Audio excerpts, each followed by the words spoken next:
I've done my, in the due course of my academics, I've done my internships with L&T Constructions at Statue of Unity project site, and also an internship with National Highway Authority of India under Project Implementation Unit Rajkot. And after my graduation, I have worked with ICICI Bank as a valuation manager for a period of 6 months. Then I was posted for my work in South Gujarat region, mainly Surat. I was working from Surat and handling the area from Bharuch till Umargam, that is Gujarat border.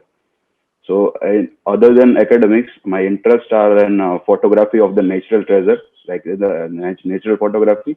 And in our family, we are a five-member family with my parents and two siblings. That is a brief So, intro about myself. so Mr. DFGH, why do you want to be a part of government of Gujarat? Sir, basically this goes back to my internship time when fortunately I got a opportunity to work under such a prestigious project of government of Gujarat, that is Statue of Unity. Being there for 2.5 months, I observed the workings and the kind of challenges and kind of opportunities which government officers used to get there. As I was posted near Statue of Unity bridge side, so I used to come, I used to interact with many of the people who used to keep visiting from government side, and I got an opportunity to interact with them for the challenges they face, the multi-dimension challenges and the multi-dimensional work profiles which they have to work in the being in the government. Also, other than technical, there are many various administrative works which inclines anybody for the managerial role inside the government. And for the managerial opportunities, I was more inclined towards managerial opportunities and administrative work in addition with the technical works. So that So, basically yeah. So in a shorter span, you have already a diversified work. You have completed your graduation from civil engineering. Then after you have internship for SOU project. Then after you have internship with National Highway project. And then after you are working in a valuation department. Now you want to switch over the technical department once again. So what are the reasons behind that? Why do you want to shift your? Why do you want to creating a diversified work every time? Sir, basically, you are very your point is very valid that I have much diversified work. Like, sir, when I joined ICICI, I was with a thought that I will be dealing with some more technical things regarding properties and all.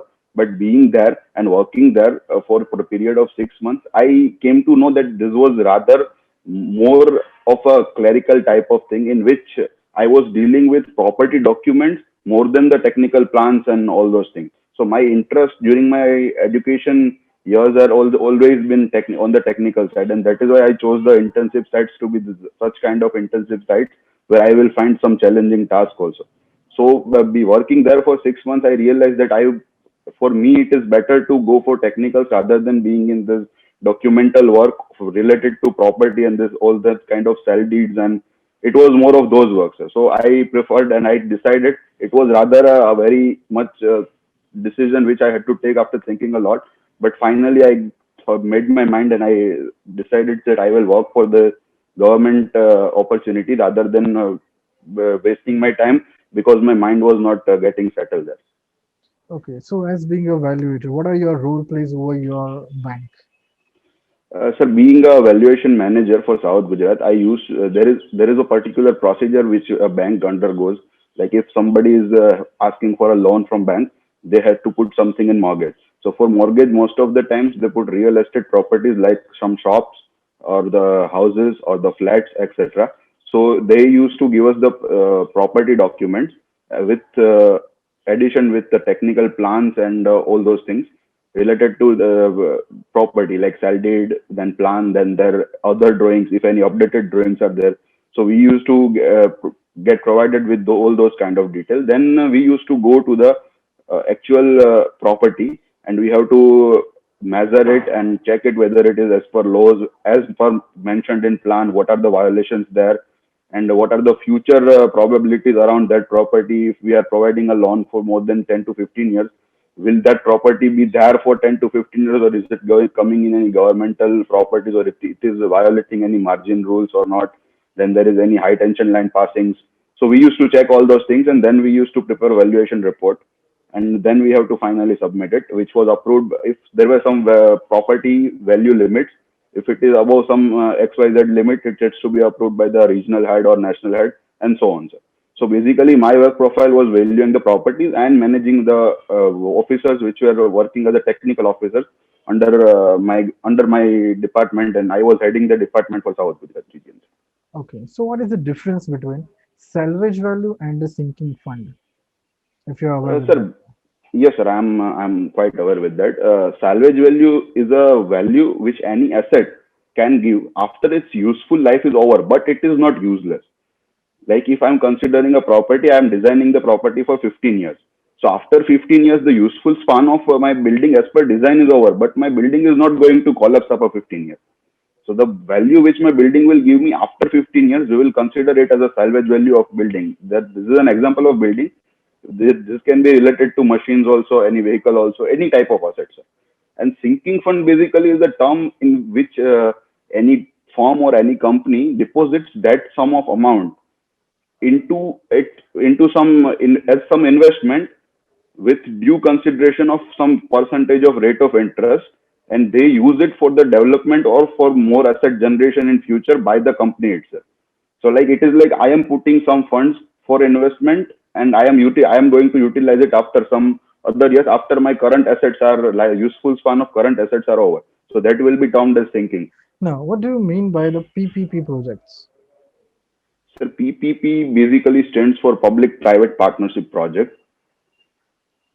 Okay, so how we are going to deal with the projects? Will Uh, government of Gujarat will provide a fund to them, or will the company will provide a fund to them?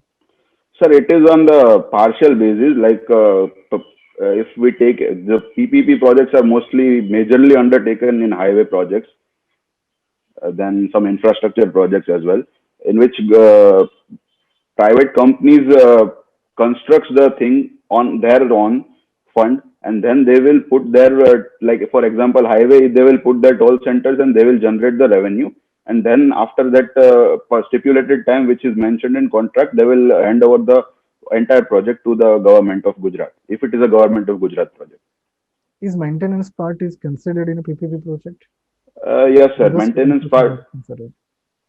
Sir, maintenance part basically is mentioned while signing the contract. So that much amount of time is considered in PPP project. Like if I am constructing something and 15 years are mentioned for my maintenance project, then 15 years I will have to do that maintenance for 15 years if I have signed the contract. Okay, let's check your technical knowledge also. What is the normal width considered for any national highway constructed in Gujarat? Sorry, sir, it's not. I just missed Um, the point. what is the normal width of a national highway project which is considered under Gujarat state? Sir, that depends on number of lanes. Like if it is a two-lane way highway or three-lane highway or six-lane highway, majorly per lane width we are considering it 3.5 meter. So if it is a two-lane, we will provide 7 meter plus some additional around zero point 0.2 to zero point 0.3 meter. As a for what? Sir, like if we are constructing any highway, then usually we are observing that after solders, the end are mostly solders, and after solders we will be there will be visible some kind of point 0.2 or 0.15 meter land which is kept by highway for if any safety purpose, like if any vehicle is getting accident, any accident is happening, then that much can be used without bitumen paving or any RCC. We will use that much for the emergency purposes. Okay. Have you ever heard a word flexible and rigid canals? No, sir, I have not heard about canal at least. Flexible and rigid pavement I have heard, but not canals. Okay, fine. What are the construction steps behind construction of a culvert? Have Construction you, of a have you ever culvert. seen a culvert first? Yes, sir, I have seen a culvert. Okay, so which step will you consider as a first step for the construction of a culvert? Sir, culvert basically for if we see the purpose of culvert, culvert is we pass the storm drain or whatever is the drain is there, and we are providing a road on that drain. So we will provide that are minor bridges constructed as culvert. So for construction of a culvert, firstly we will have to see the what amount of fluid or what amount of flow is passing through there.